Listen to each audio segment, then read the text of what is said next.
Katie hadn't set foot on Harvard's campus since her older brother's suicide. It was the place where Eric had eaten his last meal, dreamed his last dream, taken his last breath. The sight of the red brick dormitories, a picture postcard of collegiate perfection to so many, made her heart pound.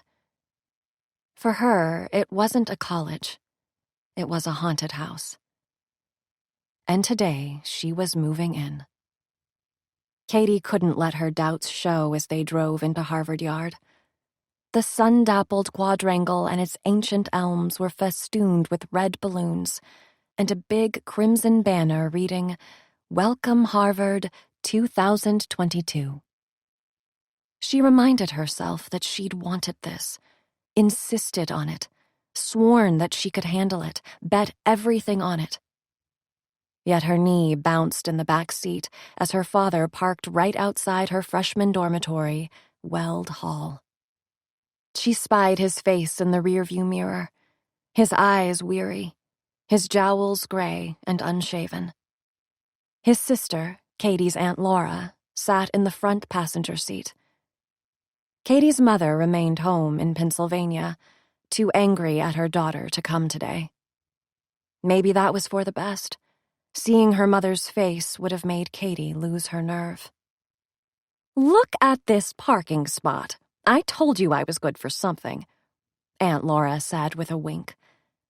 A car accident in her 20s had left her paraplegic, and she used a wheelchair, hence the parking privileges, although Katie never thought of her as handicapped.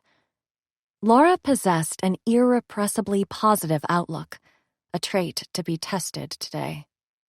She had come ostensibly to lend the use of her giant van, but Katie knew it was to fill in for her mother, and she was grateful.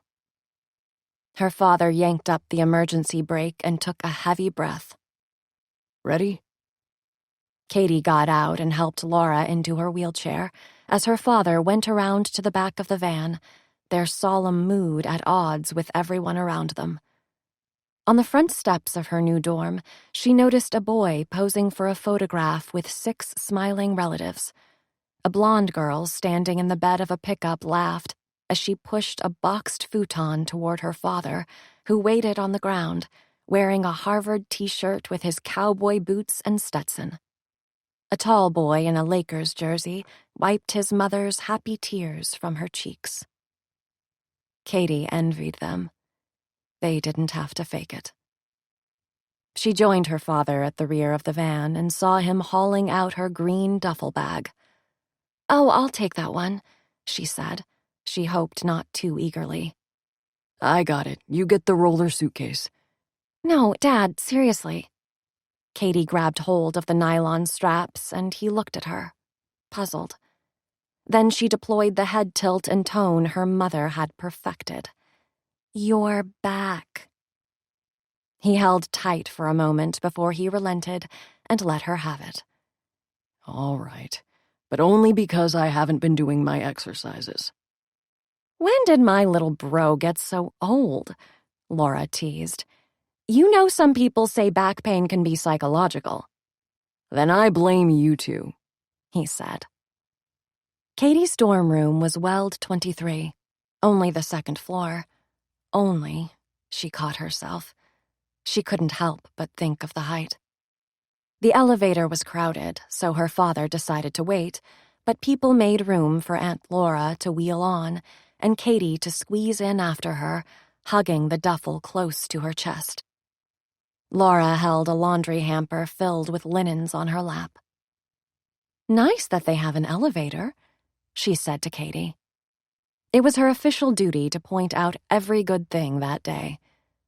A middle-aged man overheard. "You know what was in this space before it was an elevator? JFK's freshman dorm room. He went from Weld to the White House." He slapped the back of his reed-thin son. "Might have the next president right here. Right, Max?"